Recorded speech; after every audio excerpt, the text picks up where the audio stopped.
Seja bem-vindo. Hoje continuaremos a séries de estudos bíblicos no livro dos Salmos. Hoje, o Salmo 5, Salmo de Davi. Nós estamos no estudos progressivo dos salmos escritos por Davi, exclusivamente. Entendemos que o início se dá no Salmo 3. Já fizemos uma apresentação do Salmo 3, do Salmo 4 e hoje o Salmo 5, que é de uma sequência até o Salmo 7, quando o rei Davi enfrenta terríveis aflições na sua vida. São salmos de consolação para a nossa vida, salmos de encorajamento, salmo de confiança no Deus que nos socorre em tempos de dificuldades. E hoje, o Salmo de número 5 apresenta o servo de Deus, o rei Davi, que está gravemente oprimido por aqueles que cruelmente estão perseguindo ele. Inimigos, e muitas vezes inimigos de perto, não inimigos de longe. Então, Davi está se sentindo profundamente prejudicado e só tem uma saída para ele: suplicar ardentemente que o Deus que ele serve o socorra nesse tempo de dificuldade. Então, vamos para o Salmo. O Salmo apenas tem 12 versículos, são lições bem práticas para a nossa vida. Talvez você que está me ouvindo neste momento possa se identificar com os sentimentos de frustração que Davi está sentindo nesse momento. E o caminho é um só. O caminho é buscar a face do Deus que ele serve, este Deus que nos socorre em tempo oportuno. O Salmo inicia desta maneira, versículo 1 e 2. É uma oração. Diz Davi: dá ouvidos, Senhor, às minhas palavras, e acode o meu gemido. Escuta, Rei meu e Deus meu, a minha voz que clama, pois a ti é que imploro. O que nos chama a atenção neste salmo é que parece-nos que Davi está aqui num desespero, numa solidão, depois de apresentar no Salmo 3 e no Salmo 4 uma confiança de que ele sabe em quem ele crer, a ponto dele deitar e dormir e logo pegar no sono. Então, no capítulo 3 de Salmo, no capítulo 4, ele está tranquilo, ele está conseguindo dormir. Ele tem condição, mentalmente falando e até espiritualmente falando, condição de deitar e descansar e saber que Deus é com ele. Só que me parece que a aflição se acentuou de uma maneira que agora ele chega no Salmo 5 e ele clama ao Senhor dizendo: Senhor, a sensação que eu tenho é que o Senhor não está me ouvindo. Eu até deito e durmo e logo pego no sono, mas eu não estou sentindo que o Senhor está comigo. É o que o Salmo apresenta aparentemente. Quando ele diz, dá ouvidos, Senhor. Ele sabe que Deus ouve o clamor dele, ele sabe que o Senhor Deus atenta às palavras que ele está falando com o Senhor Deus. E ele diz que ele está aflitíssimo, porque ele está gemendo. Ele deixa bem claro isso. Acode o meu gemido, ou seja, ele não consegue controlar essas emoções que vêm sobre a sua mente. Ele sabe que este Deus a quem ele está clamando é um rei por excelência. Davi é um rei que está sofrendo, que está sendo perseguido, um rei limitado, mas ele serve um rei que é todo-poderoso, o rei dos reis, e é o rei dele. Por isso que no versículo 2 ele diz, escuta, rei meu. É uma confiança, é uma questão muito pessoal, é uma convicção plena que Davi tem de quem este Deus é, o Deus dele. Por isso ele diz, Rei meu e Deus meu, escuta a minha voz quando eu clamo, pois a ti é que imploro, eu não tenho outro Deus, tu és o meu único Deus. Que lição nós já podemos tirar aqui nesses 2 versículos? Na hora da aflição, do desespero, de saber que nós temos um Deus que é nosso. Ele é por nós. Ele escuta o nosso clamor, ainda que possa parecer demorado, ainda que possa parecer que ele nos deixa entregues às injustiças, temos que ter esta confiança. Mas Davi não para por aí, ele continua. O versículo 3, ele vai deixar claro que de manhã, Senhor, ouves a minha voz, de manhã te apresento a minha oração e fico esperando. Perceberam? No Salmo 3 e 4, ele consegue dormir, mas ele acorda. Quando acorda, a aflição está lá. E só tem um caminho: apresentar ao Senhor esta aflição. Então ele deixa claro: Senhor, de manhã eu apresento ao Senhor a minha voz. De manhã eu oro e fico esperando. Esperança de que o Senhor é o Deus Todo-Poderoso. Eu não perdi a esperança, ainda que a sensação que eu tenho é que o Senhor não está me ouvindo, mas eu sei quem é o Senhor. Então eu apresento logo de manhã a minha oração e fico esperando. Eu sei que nós estamos vivendo dias de correria. Às vezes a pressa nos leva a esquecer pela manhã de acordar e apresentar ao Senhor as nossas queixas, as nossas lamentações, apresentar ao Senhor a nossa ansiedade. E nós somos tão ansiosos que nós apresentamos ao Senhor as nossas orações e queremos ver resultado logo. E aqui Davi está enfrentando grandes e severas dificuldades, mas ele diz que ele apresenta ao Senhor a sua oração e fica esperando. É o tempo de Deus. O Senhor Deus tem um tempo de agir. Quando ele age, ninguém impede. Outra lição que podemos tirar aqui: ainda que possa parecer demorado o agir de Deus, espere. O povo que crer num Deus que é o Rei dos Reis tem paciência, ele sabe esperar. O versículo 4 a 6, a oração do rei Davi continua. Ele diz assim: pois tu não és Deus que se agrada com a iniquidade, e contigo não subsiste o mal. Os arrogantes não permanecerão à tua vista. Aborreces a todos os que praticam iniquidades. Tu destróis os que proferem mentira. O Senhor abomina ao sanguinário e ao fraudulento. O rei Davi sabe que está sofrendo injustiças e que aqueles que estão se levantando contra ele, na verdade, não estão se levantando contra o rei. Esses inimigos estão se levantando contra o próprio Deus que o rei serve. É a Deus que eles estão perseguindo. O rei Davi é um servo deste Rei dos Reis, do Deus Todo-Poderoso. Então Davi tem esta convicção de saber que o Senhor não suporta arrogantes. O versículo 4 é bem incisivo: pois tu não és Deus que se agrada com a iniquidade. O rei Davi sabe que este Deus é um Deus santo, justo, um Deus que não contempla o mal diante dos seus olhos. De maneira que nós não sabemos explicar este Deus que é todo-poderoso, criador de tudo que existe. O mal faz parte deste mundo que ele criou. E este mal não é aceitável diante dos olhos dele. Por isso que ele fala com tanta propriedade: contigo não subsiste o mal, porque o temor a ti está na vida daqueles que também aborrecem este mal que o Senhor não consiste diante dos teus olhos. Por isso que ele diz que os arrogantes não permanecerão à tua vista.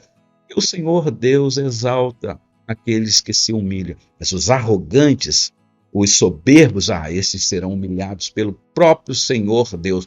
Por isso é que ele diz aí: tu destróis os que proferem mentira, que tu és o Deus da verdade.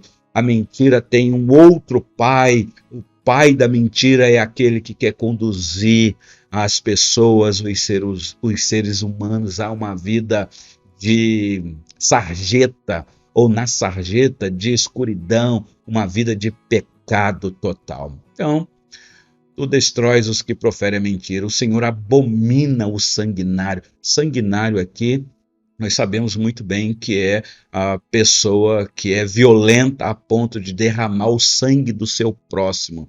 Por isso é que ele diz aí que o Senhor abomina. Na verdade, o termo ou a palavra abominar aqui no hebraico é tão forte. O Senhor Deus odeia aquele que é sanguinário. Então, na oração que Davi faz de angústia que ele está sofrendo, ele tem convicção do caráter deste Deus que é santo. Então ele ora desta maneira. Que lição nós temos aqui na hora de orar? Uma oração com consciência clara de quem é o Deus que ele está clamando. Um Deus que é santo, justo e verdadeiro. Isso aqui no versículo 7, ele continua na sua oração. Porém eu, pela riqueza da tua misericórdia, entrarei na tua casa e me prostrarei diante do teu santo templo no teu temor. Nós estamos falando de um judeu que, claro, na época de Davi, o templo ainda não estava construído. O que tinha aqui era o tabernáculo, mas o templo já estava na mente de Davi, a maquete do templo já estava prontinho na mente e no coração de Davi, dado pelo próprio Senhor Deus. Então Davi sabe que o templo é o local de adoração, é a habitação do Eterno, é o lugar de intimidade com o Senhor, é o lugar da misericórdia, é o lugar da compaixão, é o lugar da aceitação deste Deus. Então ele deixa isso bem claro, ele vai dizer, porém é convicção pessoal, pela riqueza da tua misericórdia. Davi tinha a convicção de que a misericórdia do Senhor é uma misericórdia riquíssima. O Senhor Deus é rico em perdoar. Então ele sabe que só há uma maneira de sentir-se esta misericórdia na vida dele, é estar na presença do Senhor. E aqui, entrando na casa de Deus e se prostrando diante dele com santo temor. O versículo 8 a 10, ele continua na conclusão da sua oração, dizendo o seguinte: Senhor, guia-me na tua justiça, por causa dos meus adversários, endireita diante de mim o teu caminho, pois não têm eles sinceridade nos lábios. O seu íntimo é todo crimes, a sua garganta é sepulcro aberto, e com a língua lisonjeiam. E o versículo 10, olha que declaração do rei. Ele diz assim: declara-os culpados, ó Deus, caiam por seus próprios planos, rejeita-os por causa de suas muitas transgressões, pois se rebelaram contra ti. O que é interessante é que a rebelião é contra o rei Davi. Você que conhece um pouquinho o contexto, nós estamos falando aqui de uma rebelião dentro da própria nação. Aqui o que está por detrás é a rebelião de um filho do rei, que quer usurpar o trono do pai. Mas, na verdade, Davi sabe que esses que se mancomunaram para se rebelar contra o reinado dele, estão se rebelando contra o próprio Deus que chamou Davi para assentar no trono. Isso nos traz segurança. Por mais que soframos injustiças neste mundo, e às vezes nós, numa falta de sabedoria, buscamos meios de, por nós mesmos, com as nossas próprias capacidades, forças, fazer justiça com as próprias mãos, é clamar aquele a quem nos chamou para o santo serviço, o santo caminho, e dizer para ele: Senhor, o Senhor está vendo o que eu estou sofrendo, tu és um Deus justo. Aliás, ele diz aqui: Senhor, declara-os culpados, caiam os próprios planos deles por terra, por assim dizer, porque eles têm planos maquiavélicos. Então o Senhor sabe disso, o Senhor é o Deus onisciente. Então que os planos deles caiam, Senhor, que não prevaleçam, porque é contra o Senhor que eles estão maquinando o mal. Por isso que o versículo 11, 12 fecha este salmo dizendo o seguinte: mas regozijem-se todos os que confiam em ti, folguem de júbilo para sempre, porque tu os defendes, e em ti se gloriem os que amam o teu nome, pois tu, Senhor, abençoas o justo e, como escudo, o cercas da tua benevolência. Nós temos tantas informações aqui nestes 2 últimos versículos. Olha o que Davi diz, que confiança, que convicção de fé que Davi tem aqui. Ele vai dizer que esse Deus a quem ele serve é o Deus que traz uma satisfação plena, um regozijo no coração dele, no meio da aflição, no meio da crise, no meio da dor, no meio da perseguição. Ele diz, mas regozijem-se todos os que confiam em ti. Não é só eu, não.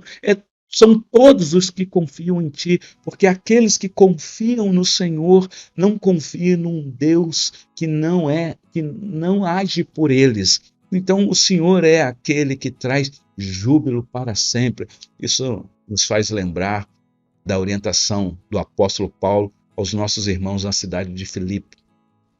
Quando Paulo escreve para aqueles irmãos dizendo, alegrai-vos no Senhor. Outra vez vos digo, alegrai-vos, é alegrar sempre no Senhor, é a nossa satisfação. Aqui está o segredo da verdadeira felicidade neste mundo, se satisfazer neste Deus que é todo-poderoso, ainda que o mal nos atinja.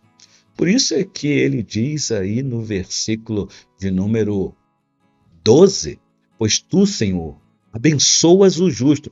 Esse Senhor aqui tem um nome.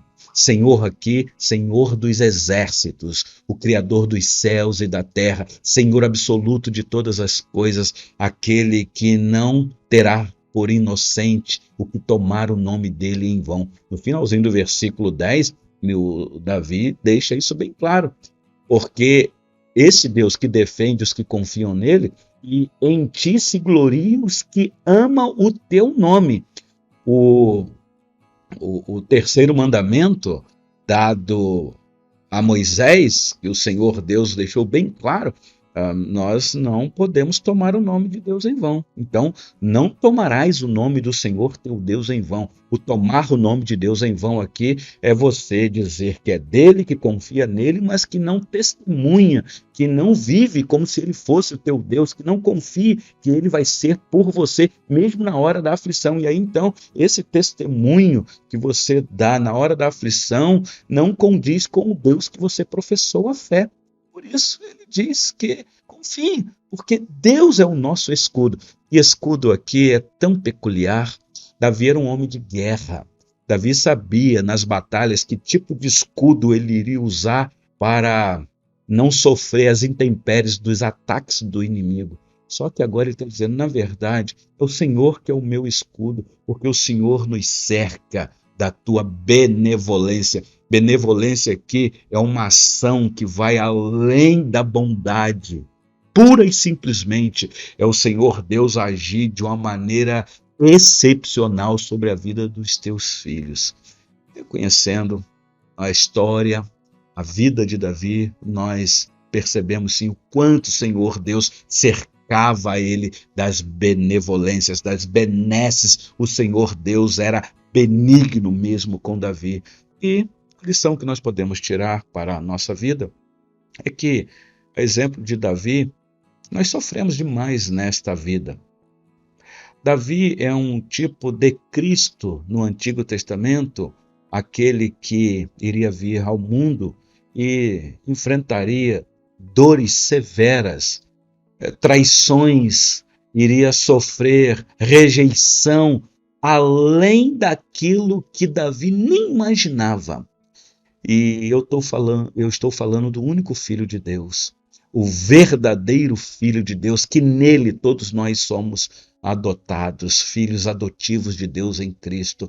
Estou falando de Jesus Cristo, aquele que enfrentou a oposição dos seus, Ele veio para os seus e os seus não o receberam. E os seus aqui são os próprios judeus, mas todos quanto o receberam, ele deu o poder de serem feitos filhos de Deus. Aqui estamos nós, confiantes neste Deus e Pai de nosso Senhor e Salvador Jesus Cristo. Podemos lançar para ele as nossas aflições, as nossas angústias, especialmente pela manhã, depois de uma noite de sono. Pode ser uma noite de sono bem dormida, ou talvez uma noite de sono toda atrapalhada. Mas lembre-se que pela manhã podemos apresentar para Ele a nossa oração e esperar, porque Ele é o nosso escudo e Ele nos cerca com a sua benevolência. Que Ele, pois assim, nos abençoe. Um grande abraço.